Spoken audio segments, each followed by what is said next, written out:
سلام كميت خونوز خبركم تخاتلتين لهم عن زبالكو علتاو زينا حيزلكم تمليسو لغو اب إثيوبيا سبا سلطان زي تساتفو ناي متلال قبن تفتسيم له زعبا زملكت كرينا اب حبرات منقسات أمريكا بكلن كتماتات عبي سلامو سلفي عبي تقاومو تبقيسو له زعبا زملكتون كرينا جكازيا بكيح بحري عبي سقات تفتيرو له حوتي دقيمو آتكعلو زعبا زملكتون كرينا سامو داتام سيسون حقم تلمود لايك مقبار جمرو سابسكرايب زي قبركم سابسكرايب قبرو نايدو الملكت اون مقبارون كي ترسعو سامو داتام سيسون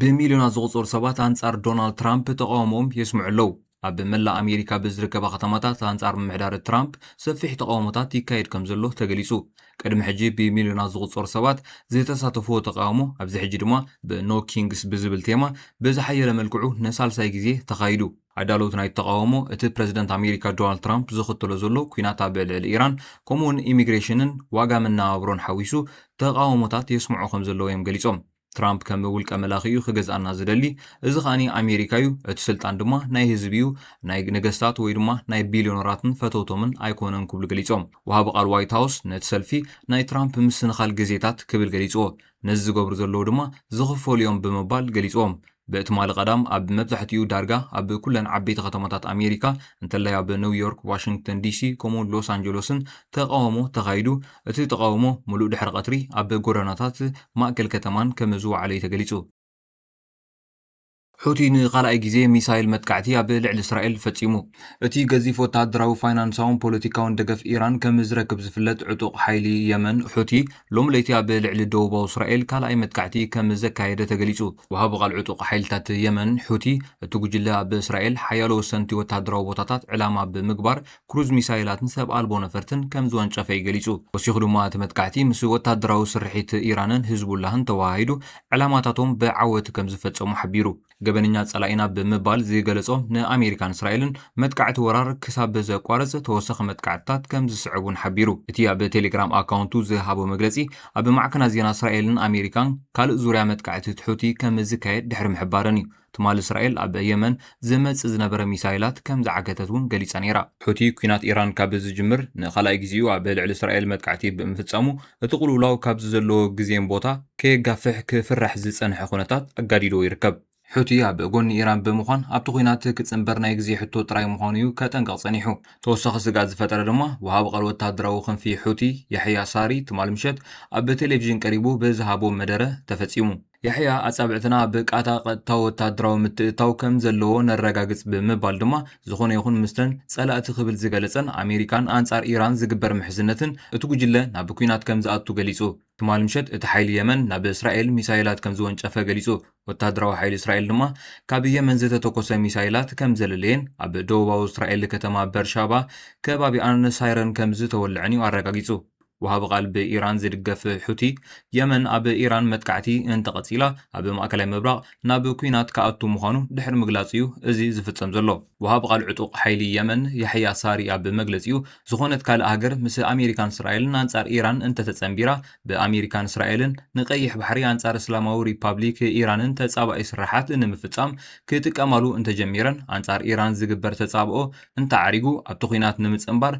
أصابعتنا بقاتاين زلوا خبلاتن يقو اتمغلصي صلاتي زوخنا أمريكان إسرائيل نابل الإسلاماوي ريبابليك إيران فلسطين كازان عراقن زحجوان متتاو حوتي أب حوس دسيت عرب حدش جنبار كليو تلوخوتات مسفح ناي تخينات كفتر كم زغل بمغلاص بزحات سغاتهم يገልጽلو እቲ ኣዝዩ ዘተሓሳስብ ድማ ኣብ ቀይሕ ባሕሪ ዝርከባ መራኸብ መጥቃዕቲ ዘስዕብ ስጋት ክኸውን ስለ ዝኽእል እዩ እዚ ድማ ሓይልታት ሕውቲ ድሕሪ መጥቃዕቲ 7 ጥቅምቲ ምስ ፍልስጤማዊ ሓይሊ ሓማስ ዘለዎ ሕብረት ንምርጋጽ ድጋፎም ንምርኣይ ዝገበርዎ ስርሒታት እዩ ኣብ ሕዳር 2023 ጀሚሩ ኣሳት 70 ንግዳውያን መራኸብ ብሚሳይላትን ድሮናትን ንኣሽቱ ጀላቡን ተጠቂሞም መጥቃዕቲ ብምክያድ 4 መራኸብ ኣጥሒሎም 5 መራኸብ ሒዞም ብውሕዱ 7 ኣባላት መራኸብ ድማ ቀቲሎም እዞም ብኢራን ከም ዝድገፉ ዝንገረሎም ዕጡቃት ኣካል ናይቲ ኣንጻር እስራኤል ዝካየድ ዘሎ ኪዳን ተቃውሞ ብምዃኖም ምስቶም ኣብ ቃዛን ዝንቀሳቐሱ ሓማስን ኣብ ሊባኖስ ዝርከቡ ሕዝቦላህን ኮይኖም ቃልሶም የካይዱ እዚ ጉጅለ ምስ እስራኤል ርክብ ኣለዎ ኢሉ ዝኣምነሉ መራኸቢ ዘጥቅዕ ኣብ 2025 ዶናልድ ትራምፕ ነዞም መጥቃዕትታት ንምክልኻል ምስ ዓባይ ብሪጣንያ ብምትሕብባር ደብዳባ ካይዱ ምንባሩ ይዝከር እቲ ንሰሙናት ዝቐጸለ ተልእኾ ሓያል ዕላማታት ወቂዑ ንሓያሉ ላዕለዎት ሰበስልጣን ሕቲ ድማ ቀቲሉ እንተኾነ ግን ኣብ መወዳእታ ብዘተ ተኽስዶ ብምባል እዩ ተዛዚሙ ናብ ቀላሕ በሪታ መወዳእታ ብሶሙዚ ኣብ ኢትዮጵያ ዛረበ ኮይኑ ዘሎ ብዙሓት ጥበበኛታት ብዙሓት ጸለውቲ ሰባት ዝተኣሰሩሉ ሓደ ኣዝዩ ኣገራሚ ገበን ዝምልከት እዩ ኣካየድ ስራሕ ኢንቨስትመንት ፊንቴክ ዝተባሃለ ብ19 ተደራራቢ ክሲ ተኸሲሱሎ በዚ ኸኒ ብዙሓት ጥበበኛታት ብዙሓት ጸለውቲ ሰባት ቲክቶከራት ክኾኑ ክልዮም ኣብ ሶሻል ሚድያ ዝነጥፉ ሰባት ከም ዝተኣሰሩ እዩ ተነጊሩ ዘሎ እዚ ምኽንያት ካኒ ብቆጻጽራ ግእዝ ብ18 መጋቢት 2018 ፍሉጣት ውልቀ ሰባት ማሕበራዊ መራኸቢታት ተጠቂሙ ብኤሌክትሪክ ዝሰርሓ መካይን ብልቃሕ ክነረክበኩም ኢና ብምባል ካብ ዜጋታት ልዕሊ 600 ሚልዮን ብር ዝኣከበ ኣካየድ ስራሕ ኢንቨስትመንት ፊንቴክ ዝተባሃለ ዳንኤል ዮሃንስ ዓቃቢ ሕጊ ኣብ ልዕሊኡ ክስ መስሪቱሎ ተኸሳሲ ኣቐዲሙ ሄሎ ታክሲ ኮሞን ሄሎ መኪናን ዝብሉ ኩባንያታት መስሪቱ ምንባሩ ዝዝከር ኮይኑ ልዕሊ 5,000 ተመዝገብቲ ታክሲ ንምግዛእ ዝኸውን 25% ናይ ኣቐዲምካ ምኽፋል ወይ ከዓ 247,500 ብር ኣቐዲሞም ብምኽፋል ነቲ ትካል ዓፂዩ ከም ዝጠፍአ ቅድሚ ሕጂ ካልእ ገበን ከም ዝነበሮ እዩ ዝፍለጥ ኣብ ዝቐረበ እዋን ከዓኒ ፊንቴክ ኢንቨስትመንት ብዝብል ሓድሽ ናይ ትካል ሽም መፂኡ ናብ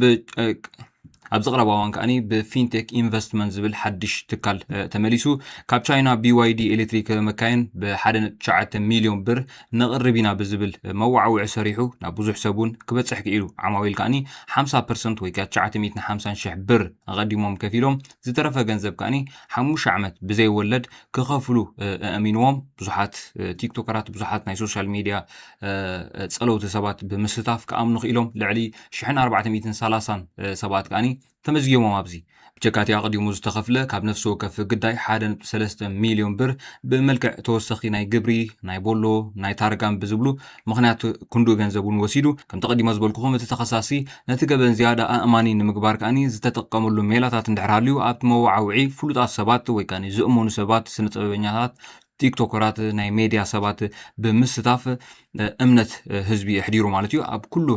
ናይ ቴሌቪዥን ኢትዮጵያ እውን ዝርጋሕ ዝነበረ እዩ ማለት እዩ ኣብ መስቀል ኣደባባይ ኣብ ማእከል ኣዲስ ኣበባ መስቀል ኣደባባይ ከምኡ ወዳጅነት ፓርክ ዝተባሃሉ ቦታታት መካይን እናረከበ ዘርኢ ናይ ሓሶት ቪድዮታት ምክንያቱ እቲ ቪድዮ ልዕሊ 100 ዝኾኑ ሰባት ከም ዝተረከቡ እዩ ተሓቢሩ ነይሩ ልዕሊ 100 ዝኾኑ ሰባት መኪኖኦም ድሮ መፂሎም ከም ዝተዋሃቡ እዩ ተሓቢሩ ነይሩ ድሒሩ ብዝተረጋገፀ ግን ነቶም 100 ሰባት እውን ፌክ ዝዋስኡ ዝነበሩ ምዃኖም ከም ዝተረጋገፀ እዩ ተሓቢሩ ዘሎ ስለዚ እቲ ቪድዮታት ወይ ቶም 100 ሰባት ክርከቡ ከለዉ ዘርኢ ቪድዮታት ከዓኒ ብምሉእ ዓበይቲ ቴሌቪዥናት ናይ ኢትዮጵያ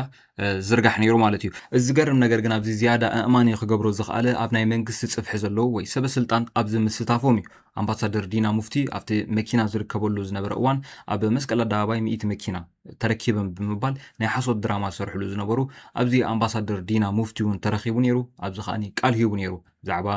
ምስጋና ነቲ ካምፓኒ ሓፈሻ ዝገብሮ ዘሎ ጽቡቕ እውን ተዛሪቡ ነይሩ በዚ ከዓኒ ኣብ ዓበይቲ ቴሌቪዥናት ናይ ኢትዮጵያ እውን ተዘርጊሑ ነይሩ በዚ ከዓ ብዙሕ ሰብ ኣሚኖ ኣብ ውሑዳት መዓልታት ልዕሊ 1400 ሰባት መፂኦም ከምዝገቡ ክኢሎም ማለት እዩ ወይ ከዓኒ ገንዘብ ክኸፍሉ ክኢሎም ኣብዚ ሕጂ እዋን ዓቃቢ ሕጊ ኣብ ልዕሊ ዳንኤል ዮሃንስ ብመሰረት ሕጊ ገበን ኣዋጅ ገበናት ኮምፒተር ብ19 ክስታት ይኸሲስዎ ዘሎ እቲ ጉዳይ ከዓኒ ብላዕለዋይ ቤት ፍርዲ ፌደራል እዩ ዝርአ ዘሎ ብፍላይ ድማ ተኸሳሲ ምስ ቅድሚ ሕጂ ኣብ ደቡብ ኣፍሪቃ ዝካየድ ዝነበረ ዋንጫ ዓለም ሰባት ይልእኸ ብዝብል ገበን ብምትላል ብኢንተርፖል ዝተኣሰረ ግርማይ ገብረ ሚካኤል ወይ ከዓ ኣስካል ተባሂሉ ዝፍለጥ ምትእሳር ከም ዘለዎ ይግለጽ ኣሎ ማለት እዩ ብጀካዚ ከም ተቐዲሙ ዝበልኩኹም ምስ ሄሎ ታክሲ ካልኦት ምስ ታክሲ ዝተሓሓዙ ናይ መካይን ነገራቱን ዘይወድኦም ጉዳያቱን ጸኒሖም እዮም ማለት እዩ ኣብዚ ሕጂ እዋን 19 ክስታት ተደማሚሩ መፂዎ ዘሎ ስለዚ ብዛዕባ እዚ እንታይ ትብሉ ከምዚ ዓይነት ነገራት ምናልባት ኣብ ኣፍሪካ ብፍላይ ናይ ኢንቨስት ነገር ኣብ ኣፍሪካ እንተሪኢኹሞ ብተደጋጋሚ ካብ ዘጋጥሙ ነገር ናይ ምትላል ኣብ ኢንቨስት ክትገብሩ ትኽእሉ ኢኹም ብሓፈሻ ዘዋናውኑ ገንዘብ ክትረኽብሉ ትኽእሉ ነገር ኣሎ ኢልካ ምትላል ብፍላይ ኣብ ኣፍሪካ ዝተለምደ ነገር እዩ ብፍላይ ኣብ ኢትዮጵያ ከዓ ከምዚ ዓይነት ነገር ብተደጋጋሚ ኣብ ዝቐረበ እዋን እውን ካብ ዝረኣዩ ዝነበሩ ገለ ነገራት እዮም ማለት እዩ። ከምዚ ዓይነት ነገር ከጋጥም ከሎ መብዛሕትኡ እቶም ዝህሰዩ እቶም ኣብ ታሕቲ ደረጃ ዘለዎ እዮም እቶም ፕሮሞተራት እቶም ናይ ነዚ ከም ኣምባሳደር ኮይኖም ዝመርሕዎ ዘለዎ ሰባት እዮም ዝህሰዩ። እስኪ እዚ ከመይ ትርእይዎ? ንሶም ምእሳሮም ብሓፈሻውን መንግስቲ ድዩ ብዓብዩ መንግስቲ እንዲ ፈቃድ ሂቦም ኣብቲ ከተማ ዝሰርሑ ፀኒሖም? ከምዚ ዓይነት ነገር ከጋጥም ከሎ እቲ ቀንዲ ሓታቲ ክኸውን ዘሎ መን እዩ ትብሉ? ናትኩም ርእቶ ቀሙጡ። ሰዚ ጋይስ ናይ ሎማዓንቲ ቪድዮ ዝመስል ነይሩ፣ ናይ ሎማዓንቲ ዜና ዝመስል ነይሩ። ሳብ ዝቕፅል መደብ ሰላም።